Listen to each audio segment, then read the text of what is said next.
বিরতির পর স্বাগত। 2024 সালের পূর্ণাঙ্গ বাজেটে এবারের ট্যাক্স অর্থাৎ করে কতটা ছাড় দেবে অর্থমন্ত্রী নির্মলা সীতারামন, তার দিকে কিন্তু ক্ষুদ্র ব্যবসায়ী থেকে শুরু করে বড় ব্যবসায়ী প্রত্যেকেরই কিন্তু যথেষ্ট নজর ছিল, শিল্পপতিদেরও নজর ছিল। এবার চলুন একটু কর ছাড়ের দিকে নজর দেওয়া যাক। বিশেষ করে 2024-এর বাজেটে দেখা গেছে কমানো হয়েছে কর্পোরেট ট্যাক্স, যেখানে 40% থেকে তা কমিয়ে আনা হয়েছে বাজেটে 35%। অন্যদিকে জিএসটির যে সরলীকরণ তারও কিন্তু ঘোষণা করেছেন আজ অর্থমন্ত্রী নির্মলা সীতারামন। আর এই যে ট্যাক্স বিষয় নিয়ে যখন আজ নির্মলা সীতারামন কথা বলেন, তারপর কিন্তু ইতিমধ্যেই বিভিন্ন অর্থনীতিবিদ তারা তাদের মতো করে বক্তব্য রাখতে শুরু করেছেন। বিশেষ করে অর্থনীতি, ভারতের যে অর্থনীতির চাকা তা আরো কতটা ঘুরবে, কতটা অর্থনীতি আরো ঘুরে দাঁড়াবে, সেই বিষয়গুলি কিন্তু নির্ভর করছে আজকের এই বাজেট পেশ। আমি বিস্তারিত জানবো।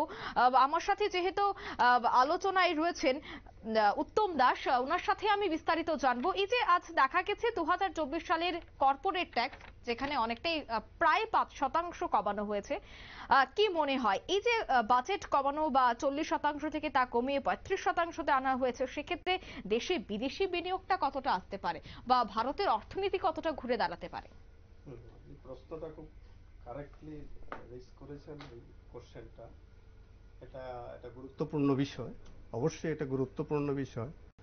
কর্পোরেট ট্যাক্স ফ্রম 40% টু 35% করা হয়েছে, রিডিউস করে 35% করা হয়েছে। এটা অবশ্যই একটা পজিটিভ সাইড অবশ্যই রয়ে গেছে। কিন্তু আমি তার সাথে একটু এড করব, সেটা হলো ধরুন যেটা মানে জেনারেল পাবলিক অফ ইন্ডিয়া তাদের যে একটা খুব আশা ছিল, জিএসটি জিএসটি কিছু সরলীকরণ করা হয়েছে ঠিক, কিন্তু জিএসটির পার্সেন্টেজ যেটা এখন যেটা ম্যাক্সিমাম ইয়ে রয়ে গেছে এটা 28%, সেটা সম্পর্কে কিন্তু এখন পর্যন্ত আমরা সেটা কমানো হয়েছে কিনা কিছু সেটা এখনো আমরা জানতে পারছি না। এটা কমানো হয়নি বলে এটা চেঞ্জ হয়নি মনে হচ্ছে। সেক্ষেত্রে দেখুন, যেমন আমি যদি নিজেকে আমি এক্সাম্পল হিসেবে ধরে নিই, আমি ইনকাম ট্যাক্স মানে আমার ইন্ডিভিজুয়াল ট্যাক্স যেটা বলছি, ইনকাম ট্যাক্স আমি দিচ্ছি 30%, আবার আমি জিএসটি দিচ্ছি 28%। তাহলে আমার কত হলো টোটাল ট্যাক্স? আমি যে আমার যে ইনকামটা হচ্ছে তার থেকে টোটাল ইনকাম, তার থেকে আমি ট্যাক্স বাবদ গভর্নমেন্টকে কত দিচ্ছি? 30 প্লাস 28 মানে 58% ট্যাক্স আমি দিয়ে দিচ্ছি। এটা চেয়েছিল মানে জেনারেল পাবলিক, যেটা চেয়েছিল এটারও কিছু একটা আরেকটু এটা চেয়েছিল, তার প্রত্যাশা ছিল। এখন কতটা করেছে এখন ডিটেলস আমরা যদি ডিটেলস তার ইয়ে না পাওয়া যায় তাহলে বলতে পারছি না এই মুহূর্তে। I am not in a position at present যে এটা সরলীকরণ করা হয়েছে কতটা ডিটেলস এখনো জানতে পারিনি। করা হয়েছে বলা হচ্ছে, তবে সমস্ত পাবলিকের যেটা জেনারেল তাদের ধারণা যেটা, যে জিএসটিতে এবার একটা কিছু আমরা সুবিধা পাবো। সেটা কতটা পাবে সেটা আরেকটু পরে আমরা যা বলতে পারবো, ডিটেলস বলতে পারবো। কিন্তু অবশ্যই পাশাপাশি যদি আমি বলি, কর্পোরেট ট্যাক্স যেটা এটা 40 থেকে রিডিউস করে যেটা 35% করা হয়েছে, সেটাতে একটা আমাদের ফরেন ইনভেস্টমেন্ট যেটা, সেটাকে অবশ্যই স্বাগত জানানো হবে। এটা একটা পজিটিভ সাইড অবশ্যই। তার বাইরে আরেকটু যেটা বলা যেতে পারে, এবারের বার্নিং ইস্যু আমি প্রথমেই শুরুতেই যেটা বলেছিলাম, বেশ কয়েকটা বার্নিং ইস্যু ছিল। নাম্বার ওয়ান যেটা ছিল মানে ইয়ং জেনারেশনদের কাছে, সেটা ছিল তাদের চাকরি ইস্যুটা, সরকারি চাকরি গভর্নমেন্ট জব যেটা, সেটার একটা ইস্যু ছিল, বার্নিং ইস্যু। জিএসটি ইস্যু ছিল, গ্রামীণ যে সমস্ত ফার্মার তারা কিছুটা সুবিধা চেয়েছিল, মাঝারি মাঝারি শিল্পপতি, ক্ষুদ্র শিল্পপতি এরা কিছু সুবিধা চেয়েছিল, তাদের একটা প্রত্যাশা ছিল। দেখেন এগুলো তো কতটা গভর্নমেন্ট তাদের মনোযোগী হয়েছে, আমি একটু ইন ব্রিফ আমি এগুলো তুলে ধরতে চাইছি। এখানে প্রথমটা যেটা বলতে চাইছি, এবার গভর্নমেন্ট যেটা একটা টার্গেট করেছে ইনফ্লেশন রেট, যেটা নিয়ে সবাই মোটামুটি সবাই খুব উদ্বিগ্ন, সেটা বলছে টার্গেট একবার যেটা রেখেছে সেটা হলো না 4.9%,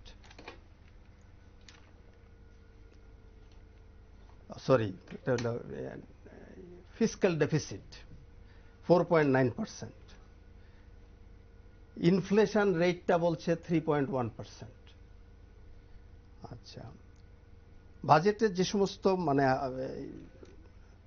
মেজর ইস্যুগুলো এবার যেটা মানে ওরা তুলে ধরেছে, প্রপোজালগুলো রেখেছে, prime minister Annadata Yojana, employment for youth 4.1 crores, এটা একটা টার্গেট রেখেছে। এগ্রিকালচার, হর্টিকালচার, অয়েল সিড, এগুলোতে একটা সুবিধা দেওয়ার কথা বলা হয়েছে। কিষাণ ক্রেডিট কার্ডের কথা বলা হয়েছে।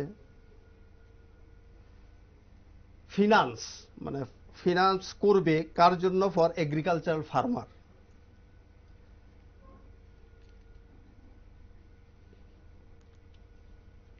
স্কিল ডেভেলপমেন্ট, ইয়থ যারা আনএমপ্লয়েড তাদের স্কিল ডেভেলপমেন্টের জন্য একটা কথা বলা হচ্ছে, যেটা হলো 20 lakhs youth will be skilled within next 5 years।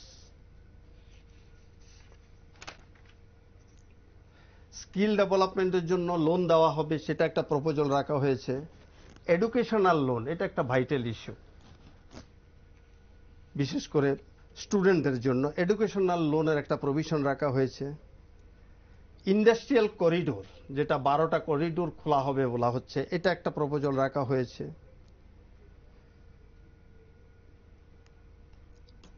Prime minister schedule tribe development programme যেটা বলা হচ্ছে, সেটা একটু আগে এখানে আলোচনা করেছেন একজন, এটা একটা রাখা হয়েছে।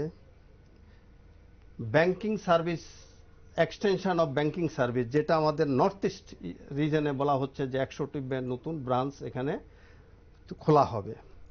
এমএসএমই 100 কুঞ্জ, এমএসএমইতে যারা লোন নেবে এটা ম্যাক্সিমাম লিমিট করা হয়েছে 100 crores।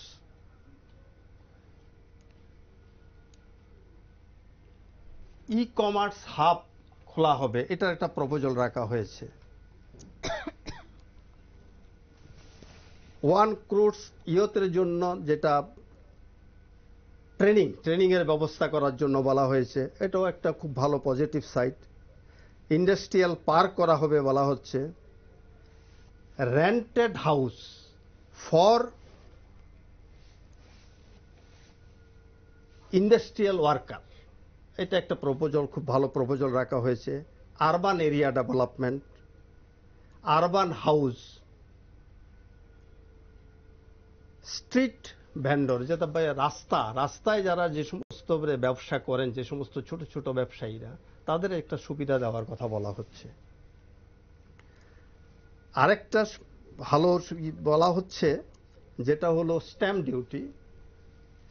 ডিউটি রিডিউস করা হবে কার জন্য?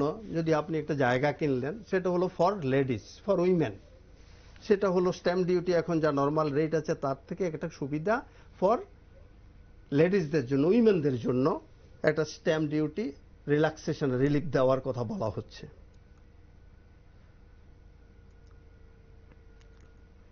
প্রাইম মিনিস্টার সূর্যোদয় যোজনা, সেটা হলো সোলার সিস্টেমের জন্য, সেটাও বলা হচ্ছে।